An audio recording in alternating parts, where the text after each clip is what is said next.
कमला बेहद सुशील और संतोषी प्रवृत्ति की स्त्री थी। वह भगवान विष्णु की सच्ची भक्ति थी।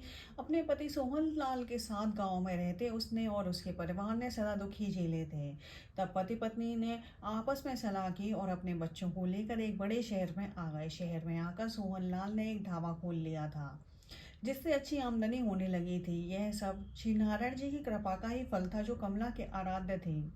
सब कुछ ठीक ठाक चल रहा था, मगर कमला को एक ही दुख था कि ज्यों ज्यों उसके घर में धन बढ़ता जा रहा था, त्यों त्यों उसके पति की लालसा भी बढ़ती जा रही थी। उसने अपने कमाए धन को जुए सट्टे लॉटरियों में लगाना शुरू कर दिया था। कमला अपने पति की लालची प्रवृत्ति से डरा करती थी। मौके पर मौके वह उसे समझाती भी थी, मगर सोहन लाल पर उसके समझाने का कोई असर नहीं होता था। वह कहता, तुम पागल हो कमला। अरे इतने बड़े शहर में आकर भी अगर हमने कोठी कार ना बनाई तो धिक्कार है हमारे गांव छोड़ने पर। जब ईश्वर की कृपा होगी, वह ऐसे काम में इतनी बरकत दे देगा कि हम यह सब भी बना और खरीद लेंगे। कमला कहती, ईश्वर क्या कृपा करेगा, कर्मवीर अपने बल पर ही यह सब प्राप्त करते हैं। सोहनलाल अहंकार भरी बातें करता तो कमला मन ममोज कर रह जाती। सोहनलाल के कदम दिन ब दिन बहकते चले गए। उसे जब भी जुए सट्टे लॉटरियों में नुकसान होता, वह शराब पी लेता। इस प्रकार उसका ध्यान अपने धंधे की तरफ से भी हटता चला गया। जो ढाबा कल तक फायदे में चल रहा था, वह धीरे धीरे नुकसान देने लगा। इसी गम में कभी कभी सोहनलाल दिन में भी शराब पी लेता था, जिस कारण उसकी दुकान पर ग्राहकों का आना और भी कम हो गया। इस पर भी सोहनलाल को कोई समझ नहीं आई। वह बिकने के पैसों से जुआ और लॉटरी खेल लेता और शराब पी लेता। घर में पैसा देना उसने बिल्कुल बंद कर दिया। कमला पैसों का जिक्र करती तो वह काम मंदा होने का बहाना बना देता। ढाबे का सारा सामान एक दुकान से उधार आता था। जब दुकानदार को उसके जुए की लत और शराब पीने का पता चला, तो उसने उधार देना बंद कर दिया। ढाबे के कारीगर भी पैसा न मिलने के कारण काम छोड़कर चले गए। नतीजा यह हुआ कि ढाबे में ताला पड़ गया। अब तो घर में फाका होने लगा। अब सोहनलाल काम धंधे की तलाश के नाम पर सुबह घर से निकल जाता और शाम को न जाने कहाँ से शराब पीकर लौट आता। घर में दोनों मासूम बच्चे और कमला भूख से विलखते रहते हैं। कुछ दिन तो कमला अड़ोस पड़ोस से मारकर बच्चों का पेट किसी प्रकार भरती रही, मगर आज तो पड़ोसियों ने भी नजरें फेर ली।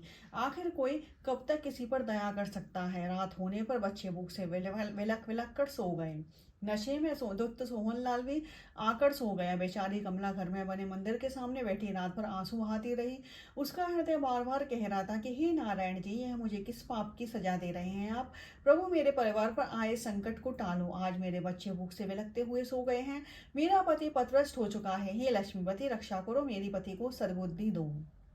इसी प्रकार विनती करते वह कब सो गई उसे स्वयं ही पता नहीं चला। सुबह जब उसकी आंख खुली तो देखा कि बच्चे सोए पड़े हैं। पति नहा धो रहा था। कमला से उसकी नजरें मिली तो उसने सिर झुका लिया, फिर कपड़े पहनकर खामोशी से बाहर चला गया। कमला हाथ मुंह धोकर फिर से अपने नारायण जी के मंदिर के सामने जा बैठी। चेहरा घुटनों पर टिका लिया और सोचने लगी कि क्या करूं। बच्चे उठकर नाश्ता मांगेंगे तो क्या जवाब दूंगी। तभी दरवाजे पर दस्तक हुई। सहमी हुई सी वह दरवाजे तक पहुंची और दरवाजा खुला और एक साधु को अपने सामने खड़ा पाया। कुछ भिक्षा दे बेटी, साधु ने कहा। बाबा, मेरे घर में तो अन्न का एक दाना भी नहीं, पास में एक फूटी कौड़ी तक नहीं। आपको क्या दूं, कहकर वह रो पड़ी। बेटी, तेरे घर में धन पड़ा है, तू दुखी है। साधु ने कहा, धन मेरे घर में बाबा?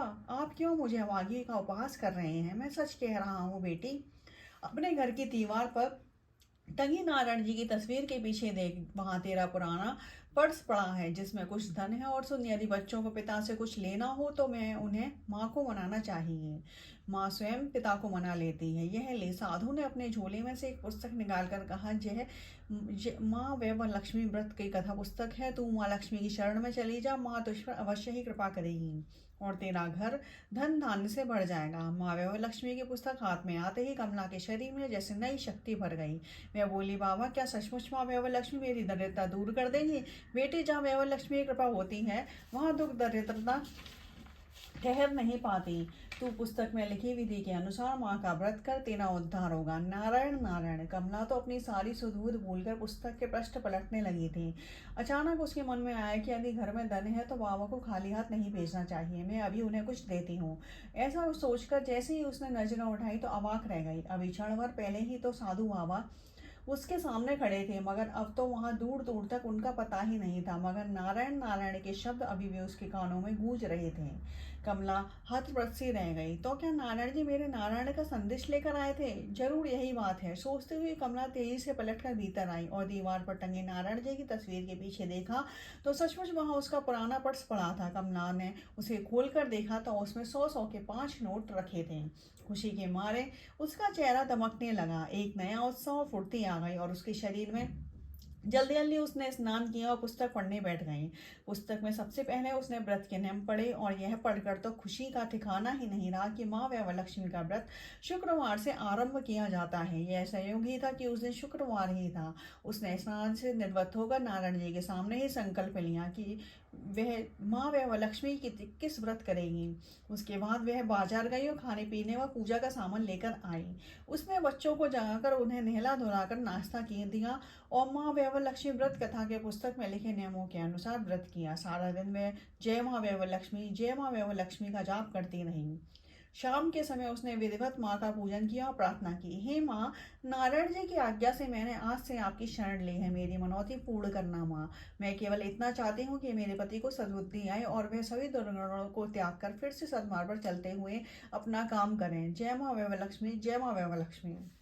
व्रत कथा कहकर उसने बच्चों को चूरमा का प्रसाद दिया, अपने अड़ोस पड़ोस में बांटा, फिर पति के इंतजार में पलके बिछाकर बैठ गई। रात 8 बजे उसका पति आया। कमला को यह देखकर सुखद आश्चर्य हुआ कि आज वह नशे में नहीं था। कमला, आज तो चमत्कार हो गया, ईश्वर की कृपा से कल से ही मेरा ढाबा फिर से चालू हो जाएगा।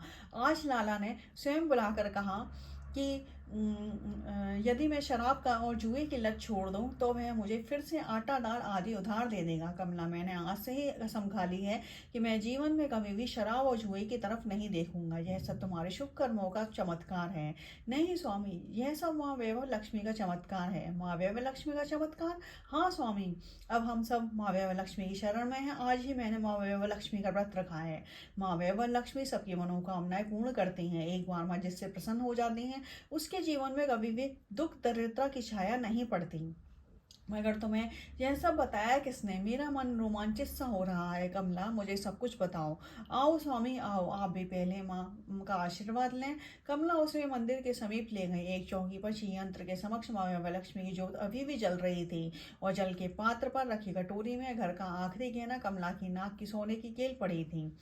सोहन लाल ने जैसे ही माता की ज्योत के समक्ष गया, उसकी आंखों से अविरल अश्रुधारा बह निकली और वह हाथ जोड़कर वह बोला, हे माँ वैभवलक्ष्मी, मैं लोभ में फंसकर पथभ्रष्ट हो गया था।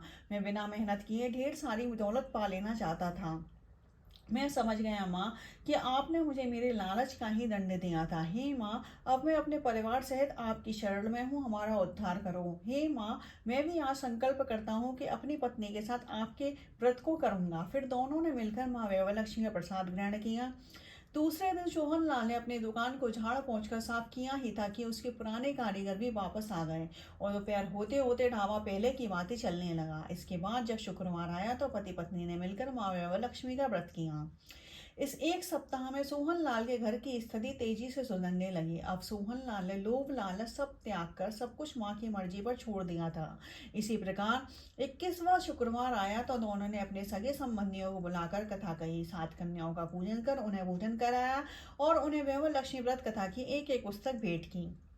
इसके अतिरिक्त उन्होंने 101 प्रतिमा सभी श्रद्धालु भक्तों में बांटी। उसी दिन उन्होंने यह संकल्प भी लिया कि हम उम्र भर निष्काम भाव से माँ वैभवलक्ष्मी का व्रत करते रहेंगे। बोलो माँ वैभवलक्ष्मी की जय।